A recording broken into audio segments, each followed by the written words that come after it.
Howdy Beans, sometimes this podcast contains adult content, like the odd and maybe a few, so viewer discretion is advised. But I always say, enjoy the show nonetheless.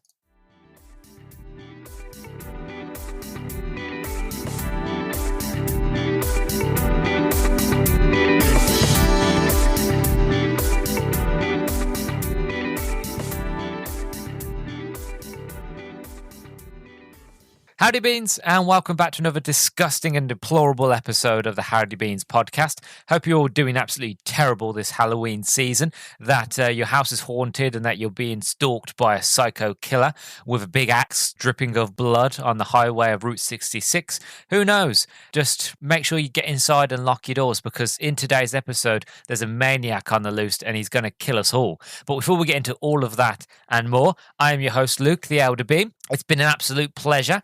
I love the Halloween season. I'm having such a fantastic time so far with all these movies that I'm going to watch and review for you all. And I'm really, really excited to be talking about today's episode, which is Maniac Cop from 1988, the cult classic. But before we get into all of that and more, I've got to do a bit of housekeeping, because if I'm having a murder-attic cop over, I've got to make sure things are nice and clean. So to help me with that, make sure that you follow me on Twitter, howdybeans_pod. If you're listening on YouTube, don't forget to like, comment, and subscribe and all that jazz. And finally, if you listen to this on Spotify, don't forget to give me a follow on Spotify. As of recording this today, I'm currently at 138 followers, so I'd like to get to 140. And also, if you want to leave a rating as well, it hasn't got to be 5-star, but whatever you feel like is fair. And you can follow me on TikTok as well. I know I'm 27, but I feel like an old man on the app. So if you could follow me on there, make me feel less old, I would greatly appreciate that. Just type in the Howdy Beans podcast and you'll find me there. So as I mentioned today, we're going to be looking at Maniac Cop from 1988. I've never seen this movie before. It is a film that I have really been interested in ever since I heard a review on it on the That Was Pretty Scary podcast with Freddie Prinze Jr. He was talking about it. It was one of the first few episodes that he did. And I just remember hearing about it and thinking, this sounds absolutely class. This sounds brilliant. This the idea of a cop that has been wronged, comes back to life, and then just goes on a killing spree. It sounds right up my alley, and it sounds classic 80s sort of cheesy B movie. And then when you looked into it and found that like it was a cult classic and it spawned loads of sequels and like there's a remake in the works, I thought, you know what? That's a bit of me. I've got to check that out. But before we get into sort of all that, I just want to do sort of talk about the spooky season so far. So far, just in case you're jumping on here, I've looked into Critters 3, which I had a lot of fun with that. Actually, I found, not to give the sort of the full review away, if you haven't listened to it, but I actually found that Critters 3 was very much in the same vein as Critters 1, and I really loved and enjoyed it for that. And actually, I think it's better than Critters 2, in my personal opinion. And then I watched last week Night of the Creeps, which was a lot of fun, very cheesy, very silly, very gory, great practical effects. I just wish there was more undead on the screen, but apart from that, I absolutely had a fantastic time with it. So if you haven't checked out those episodes, please do go back and sort of check them out. I would absolutely be over the moon about that. And yeah, so let's get on to the Maniac Cop. This is the synopsis. So, an unstoppable supernatural killer dressed as a police officer begins a brutal murder spree in New York City, causing public panic and distrust of the entire police force. While innocent people are killed, the investigation led by Lieutenant McCree eventually points to the supposedly dead officer, Matt Cordell, who was framed by powerful city figures and seeks vengeance against those who betrayed him. So that is your movie synopsis. As for the cast, so the cast goes as follows. So again, we have Tom Atkins back, which I didn't know that, but I'm glad because I had an absolutely fantastic time with him as Ray in Night of the Creeps. So I'm really glad that he's here for this one. So yeah, Tom Atkins as Frank McRae, Bruce Campbell, which is I can't believe I'm saying this, but this is my first Bruce Campbell movie that I'm doing. And I'm overjoyed about it because I absolutely love Bruce Campbell. I need to look into the Evil Dead movies. I really do, because I haven't seen him in a very, very, very long time. And there's loads that I haven't seen. I've seen bits of the first one, and the rest I've scattered. Like I either haven't seen them or can't remember them. So I need to look back into them. But yeah, Bruce Campbell's in this playing Jack Forrest. You then have Lauren Landon as Teresa Malloy, Richard Roundtree as Commissioner Pike, William Smith as Captain Riley, Robert Zidard, Z-D-A-R, Zard. Basically, he's the guy from not Turner and Hooch, Tango and Cash, and he has that big, distinct jaw. Like he was very known for having this very distinct looking jaw. He plays Matt Cordell. Cherie North as Sally Noland, Nina Alvarezan as Regina Shepherd, Nick Bardola as Councilman, and Lou Bonacci as Detective Lovejoy. And that is your cast of this movie. As for sort of production, I don't know what it is with these movies that I'm choosing, because like the prior years I've done Halloween sort of films, I've found loads on production. Like there's so much to talk about these films. Like you'll usually find that the more cult classic they are, there's more information out there. But I feel like I've just chosen the movies that just have no background information at all. And I've had to dig through forums and that to find anything. So again, this is going to be another short production sort of discussion, but hopefully that just gives us more time to talk about the movie later. So, Maniac Cop is an American slasher film from 1988, directed by William Lustig and written and produced by Larry Cohen. If you know Larry Cohen, he did The Stuff, and I absolutely love him, and he's done loads of other things, but I love him for The Stuff. Featuring a production company by Chaparro Glintekos Entertainment. Again, I can't pronounce that at all. It was shot in Los Angeles and in New York in 21 days. The film's minimal budget led to a lack of advanced screenings and poor theatre performance, but its success in video rentals spawned sequels and a cult following. A remake is in development to be produced by Nicholas Winding Refn. And that's about it, really. That's all I could really find. But it goes to what I've said before, and I think I said this I think it was Critters that I said this, or I'm sure I've said this for other movies recently. But that's how it was back in the day. Like it was delved down to video rentals. Like if a movie didn't do very well when it first came out, that wasn't always a death sentence. It just meant, oh, well, we'll make it back on video, and 9 times out of 10, most would, and that would spawn more sequels. And that's how the movie business was back then. And I wish it was still like that, because I feel like we'd get more sequels to movies, even if they were good or bad sequels, it wouldn't matter. I just feel like we would get more cinema, and obviously as a cinema lover, I want more of what I love, which is more movies that I enjoy. So I just wish that was it. And that's about it, really, for production that I could find. I am excited for this one. I watched a bit of the trailer, and what I can see from the effects, it looks bloody, it looks gruesome. I'm looking forward to see Bruce Campbell in this movie. Atkins, I want to see him again, because I just want to see what he's like, really. Like, is he playing the same sort of character, or is he playing a bit more straight? I don't know. I just want to see more of him. So I'm really, really, really, really excited. So without further ado, I'm going to go off and watch Maniac Cop. And then when we come back, we'll give you my first impressions. We'll talk about the story, production design, overall thoughts and all that. And then maybe a bit of trivia at the end if I can find some. So in that case, I will see you all in a second.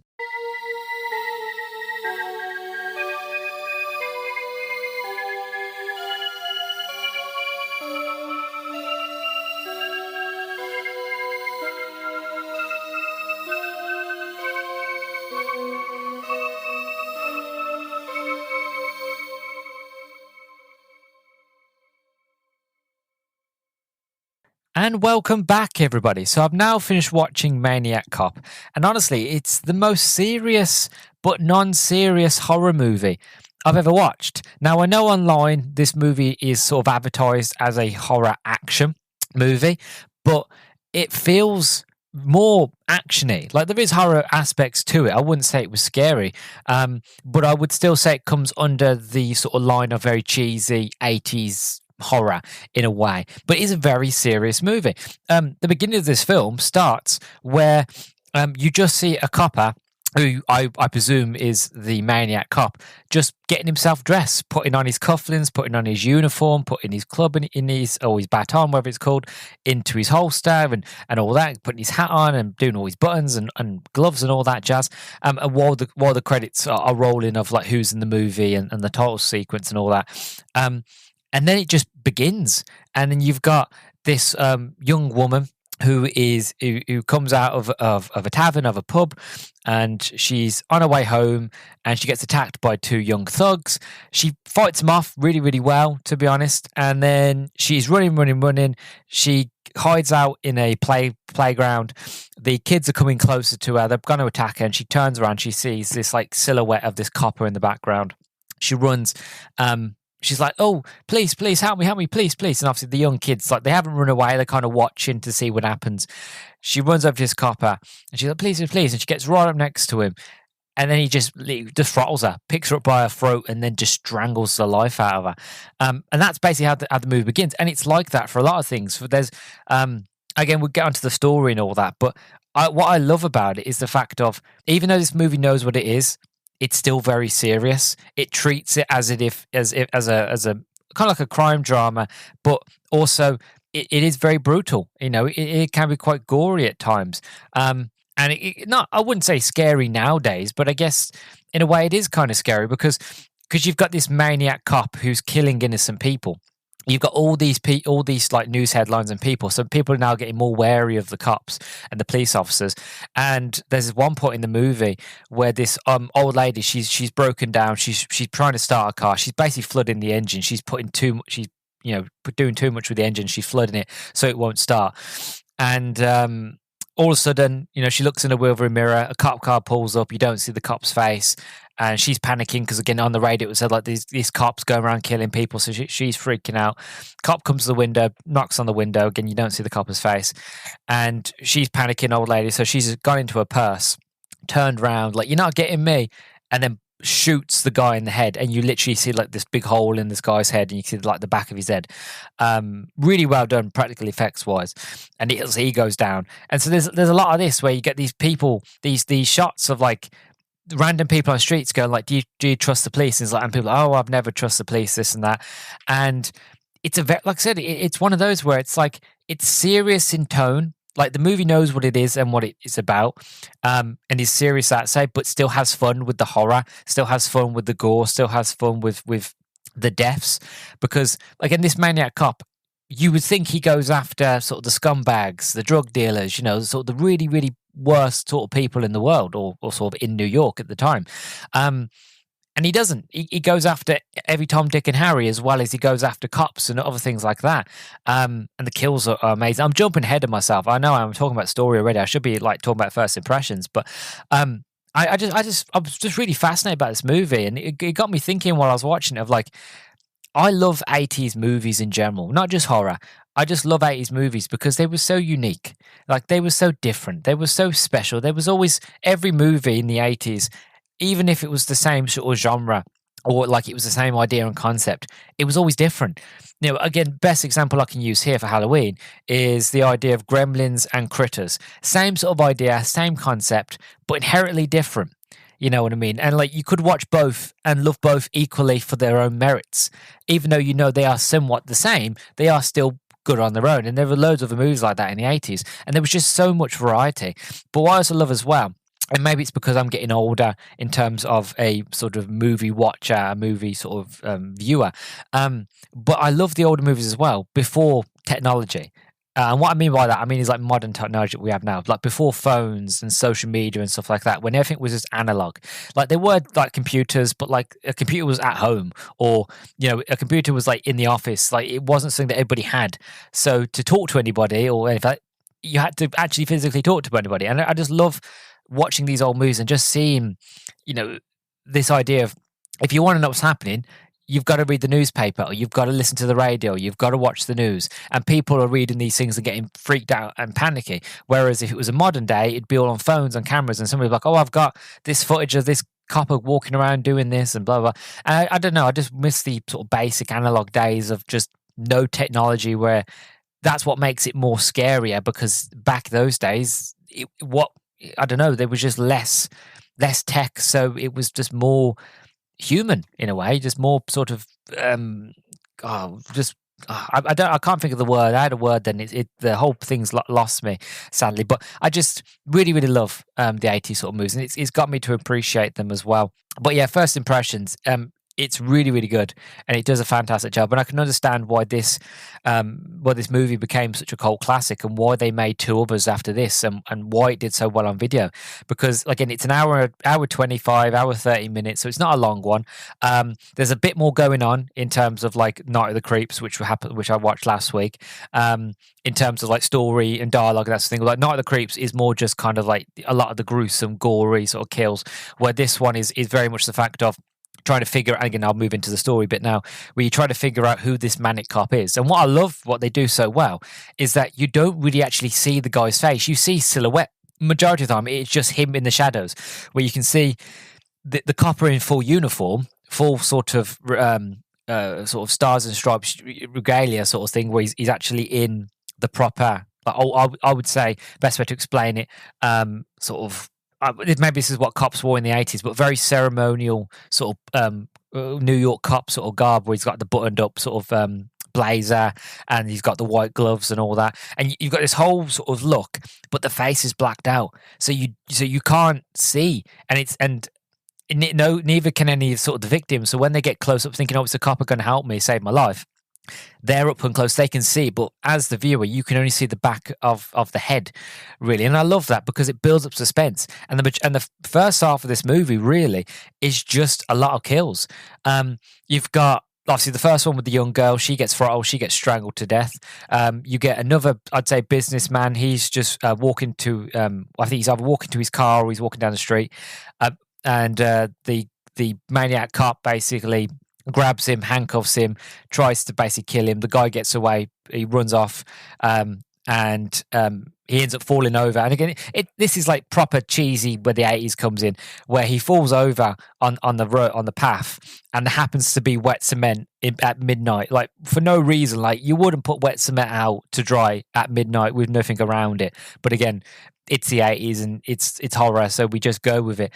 So he falls over, face first. Again, his hands in cuffs, so he can't pull himself up. And all of a sudden, Maniac Cop comes along, shoves his face in it, and then just drowns him in the cement. And then eventually, the cement hardens. So he dies like that. There's a young couple in Bumblebee in the yellow Camaro. Basically, pulls up to a red light. They're making out a red light. Tap on the window. It's Maniac Cop. Again, we know that, but they don't know that yet. The kid gets up and he goes, "Oh, he's like, sorry, officer, like, what's the problem?" Tells him, he basically hand gestures him, like, get out the car. So he gets out the car. They're standing in front of the car. The young girl's looking, so she's not paying attention. She's like, okay, it is what it is. And next thing you know, he put the Maniac Cop, while the kid's talking to him, puts his hands behind him, pulls, and his baton turns out, he's like, he got a big, massive sword in this baton. Pulls this out. The young girl sees it, and then he just stabs and slices this kid.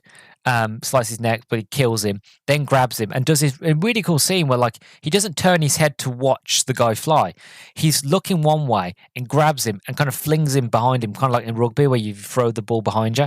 He grabs him, slings him behind him, lands on the car, breaks the windscreen. The girl's freaking out, blood love screen. She's got the wind wipers and she's panicking. I'm thinking, okay, now Maniac Cop's going to come along and pull her out the vehicle, slice her in two or something like that. No, she gets away. But you've got a lot of these kills that are like really, really gruesome, but are also sort of really well done as well. But as well as that, you've also got this side story with Bruce Campbell's sort of character, where he plays a cop called Jack Forrest, and he's getting the blame for all these killings. Everybody thinks he's the Maniac Cop. And his wife ends up getting killed as well, having a throat slit. But by sort of the Maniac Cop, by sort of the person who it is. Again, I'm not going to give it away because that's a nice surprise. But to be honest, if you know your 80s movies, you will recognize this bloke anywhere because of his silhouette, especially his face, is just so iconic that you know who it is. And eventually, throughout the movie, you do get to see, you do learn who the cop is, and you do learn what happened to them and how they became the sort of Maniac Cop in the end. It's kind of like a Frankenstein's monster, really, where it's like they should be dead, but they didn't. They didn't come back from death. It's just the fact of they were just sort of like they basically got sent. I won't give anything away. They got sent to prison, and they were like violently beaten up in the shower. And you actually see the fight as well. Like the one guy's naked, and you got all these other guys with shivs, and they do stand up for themselves quite well, but sort of eventually it doesn't really work, and they end up killing the cop. And they was like, well, they were dead. They were brain damaged. Like there was no way they was alive, but they were close to death. You know what I mean? Like there was no way they could function anymore. They'd be like drooling and drinking, like eating food out of a straw, that sort of thing. So legally dead, as far as anybody's concerned. So they shouldn't still be alive. And you learn through this. And I would say with this movie, go into it without knowing as little as possible in terms of who the Maniac Cop is. Not that it's that big of a surprise, because again, the person is so iconic, you would probably recognize them anyway. It's just the fact of going into it knowing less, it is helpful. But you have these moments with Tom Atkins, which he's becoming a favorite of mine. This is the second movie that I've seen with him in. And it's funny because, this is what I love about watching older movies, is the fact of you discover actors and actresses that you've never seen before.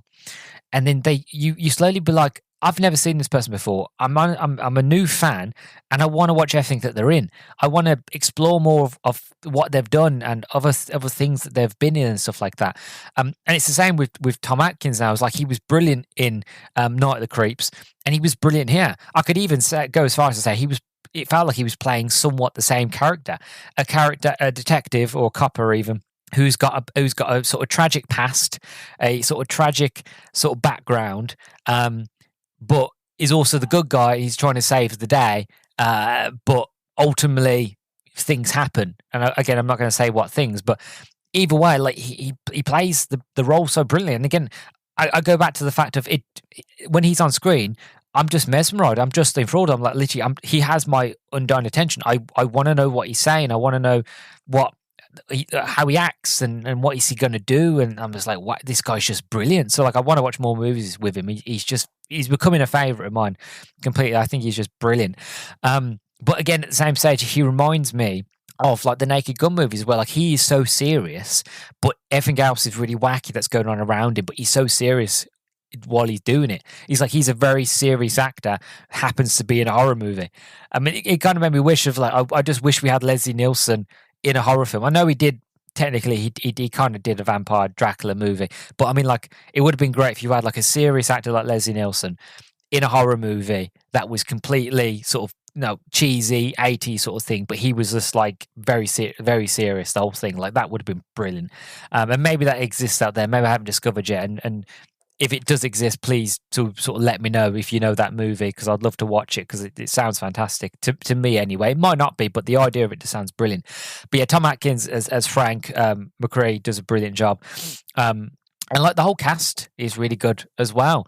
One thing that I kind of didn't sort of like really was this whole thing where it was going back and forth with the mayor, whereas like you had this interesting sort of story that deals with like Bruce Campbell's character is Jack, and he's trying to prove that he's not the killer, and he's also got not Sally, what's her name now? I think her name is Regina. She's one of the coppers anyway. She's trying to help him sort of like prove like it was not him, like he's not the Maniac killer. I know it is, and all the other cops don't sort of believe him or her. And then you have this side story. We've got who was the former police commissioner, who is now the mayor of New York.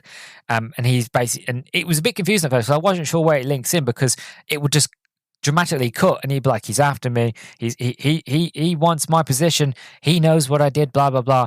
And I'm thinking, is he on about Jack? Is he on about Frank? Like where does it link in? And eventually it becomes clearer, but for the first half of the movie when it kept doing it, I was just like, who's he talking about? What is these scenes? Like it just felt like you had all these bits of death and action, and then you had these like proper sort of very dramatistic sort of mayoral political sort of drama as well. And I'm like, okay, that's a bit odd. But apart from that, the whole movie just works. It really does. And by the end of it, I was just like, oh, this is really good. I want to. I was really interested of watching like Maniac Cop 2. And I even read the blurb of that one, and the blurb sounds brilliant. It just sounds fascinating. Again, I won't give it away, because maybe next year I'll do Maniac Cop 2, or maybe if I have some time, I'll look into it. Not during Halloween. And then we'll see what we can do. But yeah, I really had a fantastic time here. I also love the idea of the practical effects as well. I know I always bring it up, but I just love, like, there's this one stunt at the end of the movie where Maniac Cop is in a paddy wagon, like a giant truck. He's driving, he's trying to get away, and Jack jumps on the side, Bruce Campbell, and there's many moments where, like, Bruce, like, it's really well done. Like, Bruce is punching Maniac Cop's punching him. He almost falls, but he's holding on to the door while like Maniac Cop's driving. So they're punching each other, hitting each other, and then there's basically the camera pans, and you can see them going off the edge of this pier, and they're going to go into the sort of the river. And I'm sitting there thinking, well, hold on, Jack, jump, just jump, because you're going to go in with him. And as they go over, you get a wide shot, and you get to see the truck go over, and you can see clearly not Bruce Campbell, stunt bloke. But as I'm looking at it going, that's dangerous. That is really dangerous, because if the stunt guy hadn't pushed himself further enough from the door as it went over and jumped, say, like, to the left while it was going to the right, if he hadn't jumped further enough, or even if the vehicle had gone to the right instead of falling and tumbling to the left or whatever, it would have squished him. It would have killed the stunt double. But at the same stage, you've got to respect that. You've got to respect that craft, being like, look, it looks real because it was, but at the same stage, it's incredibly dangerous, which it would be in real life anyway. But I'm sitting there going, that's really good. And obviously, you've got the practical effects. You've got, when you do see Maniac Cop's face, you can see the slash marks of where Maniac Cop was attacked in prison and stuff like that. And I love all that. But there's this movie. I wouldn't say this movie is quite gory. Like I said, there are moments when Jack is in the cell at the police precinct, and his love interest, the woman, the female cop who's trying to help him, she's there with him too. And there's gunshots, and you can hear things in the background. And so they finally managed to get the cell door open and have a look. And there is just floor to floor, like, bodies of dead cops, and all really sort of creatively killed. Like, one of them is like, he's hung up on the bars, and he's the only thing that's holding up against the bar is somehow Maniac Cop has managed to get these handcuffs, wrap them around the guy's neck and the bar, hook them, and so it's just dug into his neck, so his neck's bleeding, but he's also hanging from it. So he's just suffocated and died, and probably hopefully suffocated quicker than he bled to death. So you got that character. You got one guy that's hanging, I think, from his tie on the ceiling, hanging up on the ceiling. There's one guy that's been pushed, like, just there's bodies everywhere, like, there's blood everywhere, and you can feel like this guy has just killed everybody. And there are moments where I'm sitting there thinking, well, like, why is he going after all the cops? Is it just the fact of he's going after all the police because they're all fellow police officers, and he just wants vengeance on everybody who's a cop? But then he's also going after innocent people as well, because there is a moment in the movie where this one girl sees Maniac Cop, and he's talking to him, and basically goes, well, why? I thought I said I was going to help you, and I will help you. I'm always going to help you. I'll be with you. But I thought you was going to go after all the bad people. I didn't think you were going to go after innocent people. And why are you hurting the innocent people? And I'm sitting there going, well, yeah, why?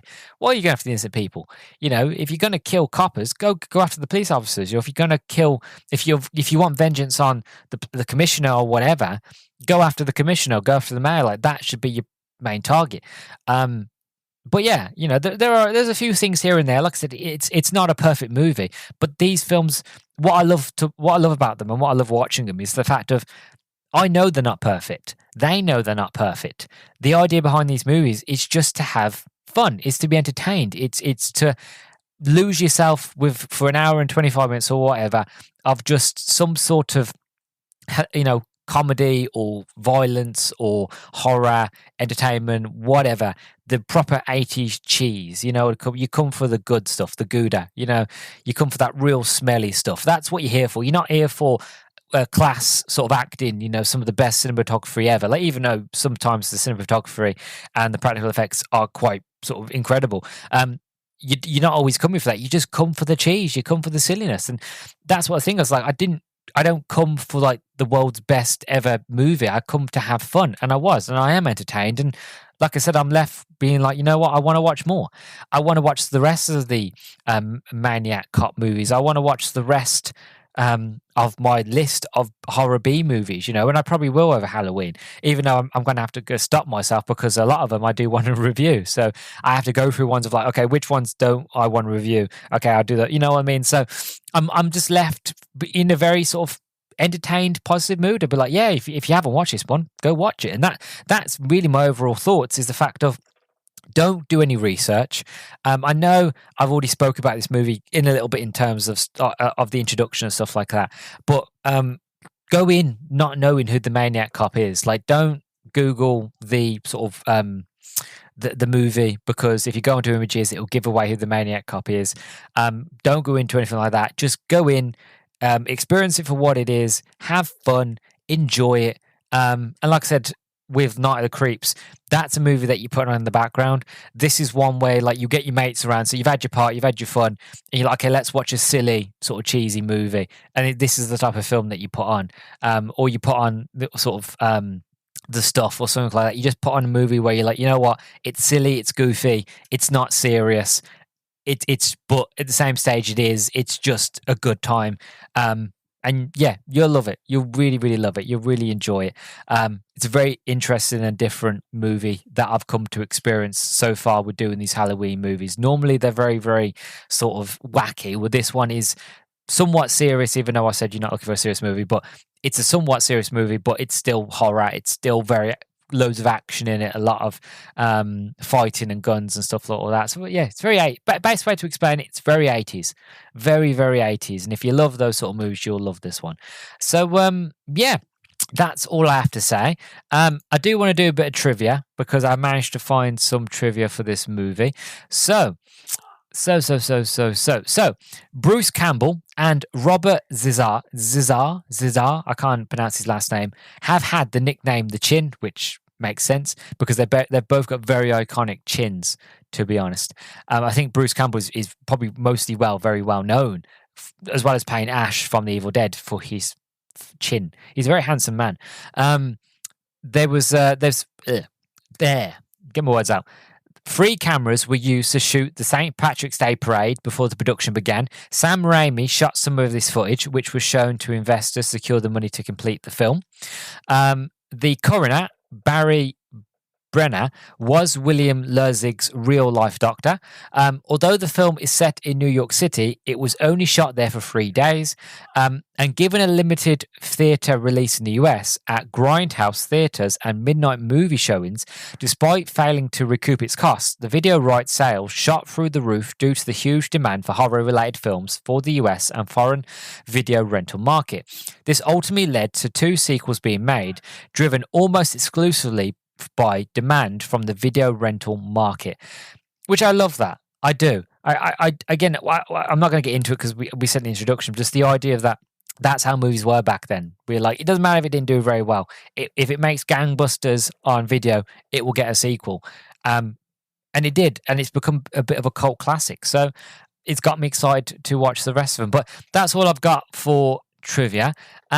And yeah, so what is going to come next week? So next week is the 4th and final week of Halloween. All Hallows Eve is coming up, and I've decided for this one. So what I normally do when I do my Halloween specials is that I like to look at sort of movies from different time frames, mostly 80s sort of horror movies, because there's so many great cheesy 80s horror movies that I haven't seen yet.